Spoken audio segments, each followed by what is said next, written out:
السلام عليكم ورحمه الله وبركاته. اليوم جيت باش نقدم لكم تشيز كيك بالتوت الازرق اللي كيجي زوين، طبقتين، الطبقه الاولى والطبقه الثانيه والطبقه الثالثه. الطبقه الاولى مكونه من بسكويت، الثانيه بالكريم والثالثه بالكولي ديال التوت. غادي نبداو على بركه الله. غادي نحتاجو بسكويت 200 غرام، اي بسكويت كيعجبكم، اي ماركه. انا غندير هذا بحال كالي. غادي نديرو في الروبو نطحنو.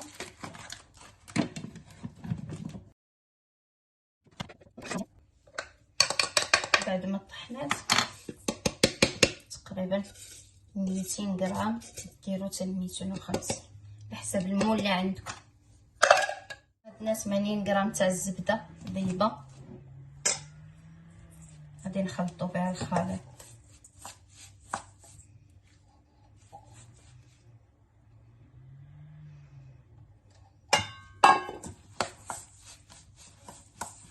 صافي كنديروه في الاطار، كنبدا تستفوه هكا بالمعيله ليكم. وغادي ناخذ واحد الكاس وغادي نبدا نقاد فيه. صافي قادين كيجي على هذا الشكل. دابا ندوزو للطبقه الثانيه. غادي ناخذوا واحد 200 غرام ديال التوت الازرق، غادي نزيدو عليه السكر 30 غرام على حسب جوج معالق. غنديرو واحد 40 مل تاع الحامض. صافي غنردوه فوق البوطه على نار مهيله حتى نحصلوا على كولي ديال التوت الازرق، او شكل يولي بحال شكل مربى. كنخليوه غير بحال هذا الشكل.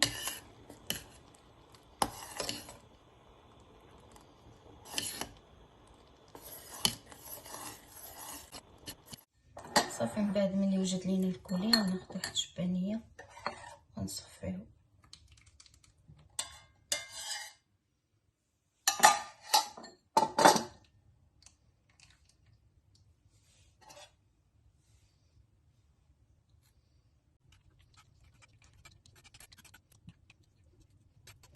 حصلنا على 80 غرام.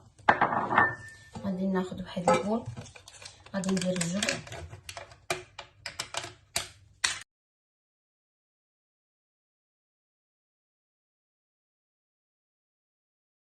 كامل. وخدت هنايا 12 غرام ديال الجيلاتين، خويت عليه الماء فزقته.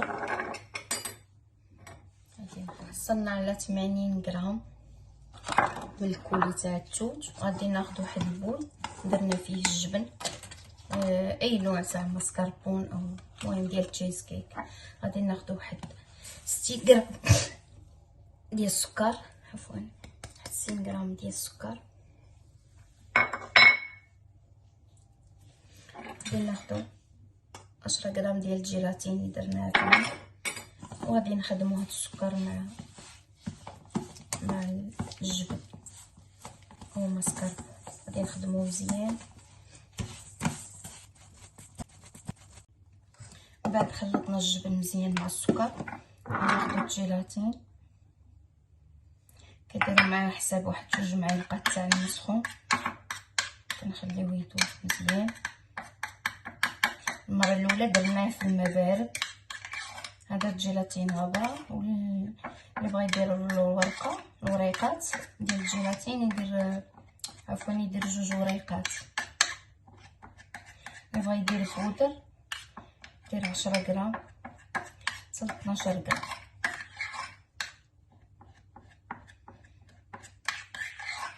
الا بغيتو يتماسك ليكم، يعني كنتو مزروبين، يعني مكنتوش مزروبين يعني تقدروا ما تحتاجوش كاع الجيلاتين. تقريبا المواد كلها اللي فيها متماسكه. وغادي ناخذ القشطه اللي كتكون فيها 30% او 35% كغاس. غادي نحتاجو 200 غرام.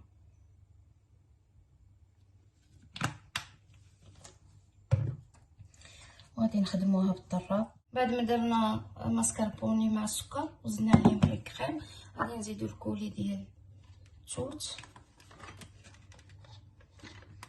وغادي نبداو نقلبو.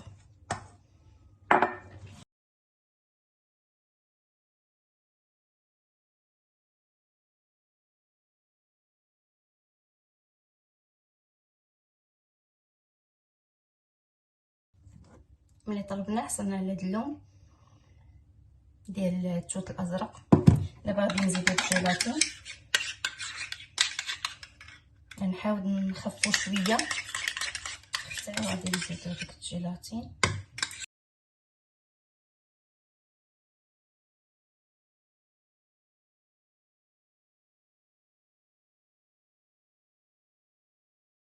الجيلاتين الدور ديالو في التشيز كيك باش يتماسك يعني بسرعه، هذا هو الدور ديالو، ماشي شي حاجه كيدير منين كيزيد لها مذاق لا.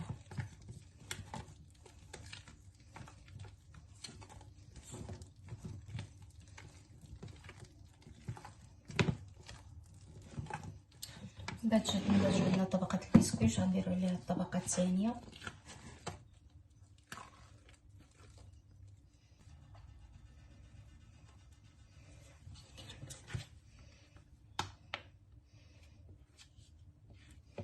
صافي غادي نبسطو، نحاول نقادو نحصلو على طبقه مقاده. من بعد ما لسنا الطبقه الاولى غادي ندخلوها الثلاجه واحد ربع ساعه وندوزو للطبقه الاخيره.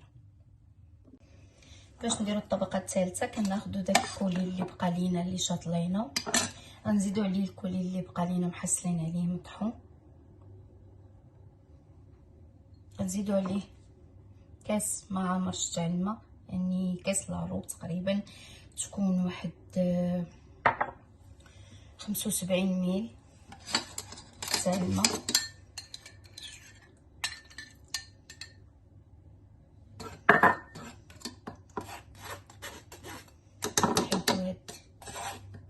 التوت الازرق اللي حصلنا هنا ميضيعش، وكناخد السكر واحد 20 غرام تاع السكر، معلقه كبيره.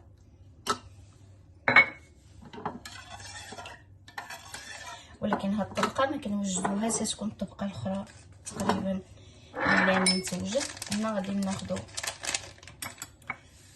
واحد 2 معالق جيلاتين، يعني 10 غرام دجاجة عبراها. صافي غادي نفزقها بالماء وغادي نخليها بين ما وجدت الطبقه، وغادي نوريكم مراحل.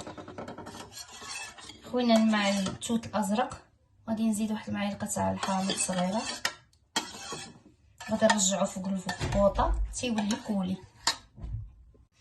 من بعد ملي غلا داك التوت الازرق غادي نصفي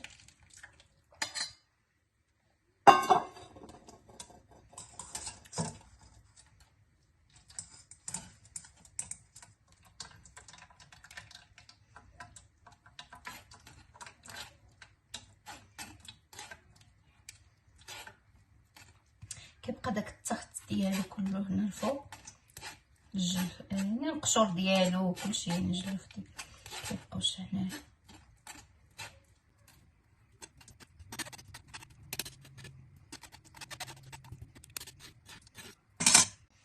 فغادي ناخد الماء ساخن ونخويه على جيلاتين، واحد 2 معالق تقريبا في 12 غرام.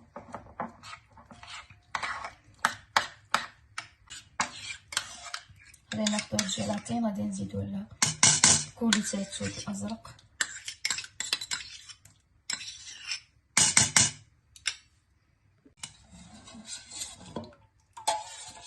صافي خلطناه مزيان مع الجيلاتين. غنخليو نبرد باش نديرو الطبقه الثانيه.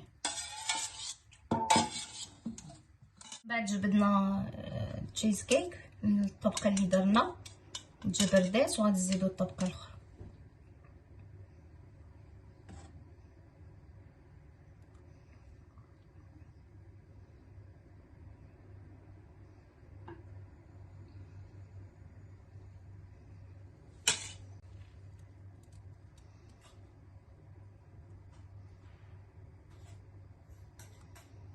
صافي غادي نخليوه يبرد، ندخلو الثلاجه واحد ربع ساعه اخرى.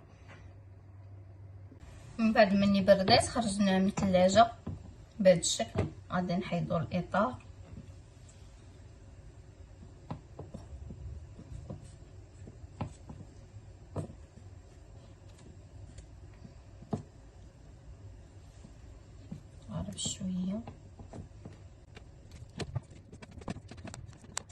عارب شويه نوصلوه لهذا الشكل. شحالنا الاطار خرج بهذا الشكل. دابا غادي ندوزو لمرحله التزيين. شفتوا الطبقات كيفاش كتجي الشكل. غادي ناخذ التوت الازرق وغادي نحاولوا نزينو به. الزين كيبقى كل واحد والذوق ديالو.